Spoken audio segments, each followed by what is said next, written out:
Hi అండి. ఈరోజు గోరుచిక్కుడును కొబ్బరికూరు fry చేసి చూపిస్తున్నానండి. దానికి కావాల్సిన పదార్థాలండి: గోరుచిక్కుళ్ళు, కొబ్బరికూరు, పోపులండి, వెల్లుల్లి, పచ్చిమిర్చి, ఆనియన్స్, కొద్దిగా కొత్తిమీర అండి.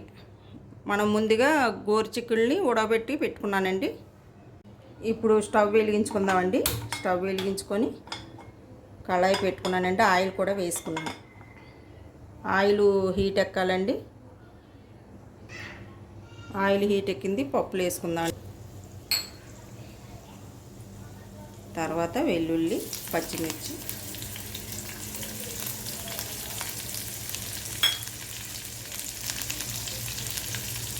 ఒకసారి కలుపుకుందాం. పోపులు వేగినాయండి. ఆనియన్స్ వేసుకోండి. కొత్తిమీర, ఆనియన్స్ కూడా వేసానండి.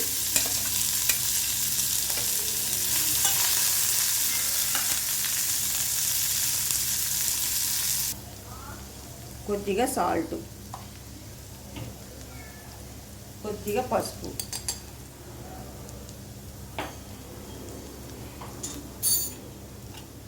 ఒకసారి కలుపుకుందాం. ఆనియన్స్ అవి వేగిపోయండి. చిక్కుడుకాయలు వేసేద్దాం. కాసేపు ఇలాగా గరిటతో కలుపుకోవాలి. కాస్త ధనియాల పొడి అండి.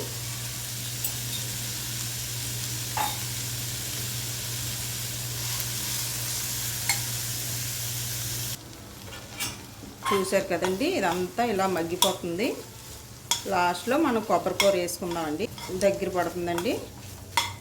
ఇప్పుడు గోరుచిక్కుడు చాలా మంచిదండి ఒంటికి. టేస్ట్ అయితే మాత్రం చాలా బాగుంటుందండి కర్రీ. కొబ్బరికూర వేస్తాం కదండి, చేదు అనిపించదు, బాగుంటుందండి. ఫైనల్గా కొబ్బరికూర వేసేద్దామండి. ఒకసారి కలుపుకుందాం. చూడండి ఎంత బాగుందో. అయిపోయిందండి గోరుచిక్కుడు వేపుడు.